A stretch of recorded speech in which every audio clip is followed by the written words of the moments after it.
Good afternoon.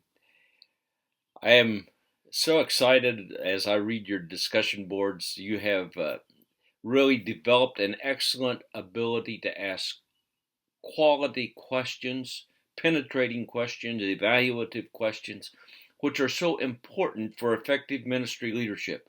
And I just want to commend you on that.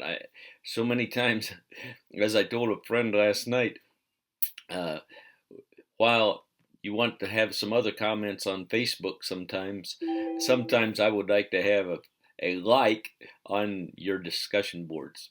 I don't want to overrule my presence in there, and so I do have a lot of intense appreciation for what I am reading. You are gathering also so many excellent ideas. At a meeting yesterday at our church, I shared two of the ideas that I had gleaned from some of you in our interactions.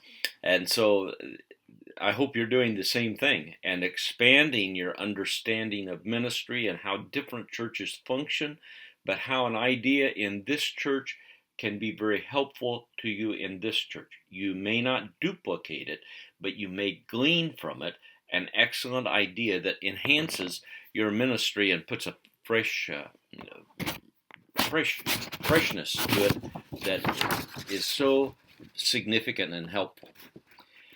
As I work through the class, I know that some of you have some significant time limitations, and I understand that. I do too. And that's part of online education. I commend you for the sacrifices and the commitments that you're making to have a quality education and become involved in this way.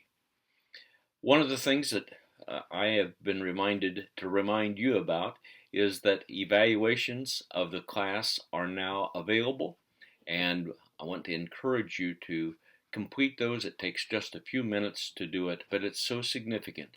And again, I will accent two different aspects. The first aspect is to evaluate the course, and of course, you can also do that in the community post in that global cafe area, or you can do that right in this evaluation. The other area is on how I have done as your professor, and the feedback there is also very, very helpful. Appreciate it. This week I've encountered, I think, three students who didn't have the down square in their head about discussion boards and assignments that I sent out before the class started. Actually, I posted it the day the class opened on March 11, and the new assignments or revised assignments, revised discussion boards were each presented there. Nothing has changed since March 11, and again this week the focus is a little different, a little more focused about church governance, the paper that you're to write, and then the importance of peacemaking. That Peacemakers is an awesome organization. I'm so impressed with it. I've utilized it both in preaching in small groups and training, and their books are superb.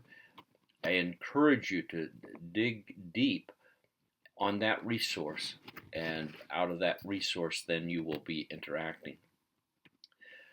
So, as we approach week 7, can you imagine that?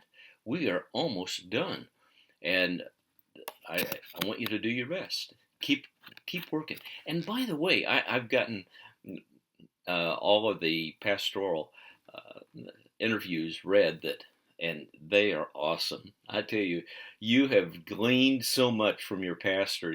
Be sure to shoot him an email or a thank you card or a gift card to tell him thank you for taking time to spend time with you and to interact with you. And the ideas that you have shared are A plus. If you want to have ministry effectiveness, you follow the counsel that your pastor has given to you. God bless you, and always feel free to communicate with me if you have questions. God bless you.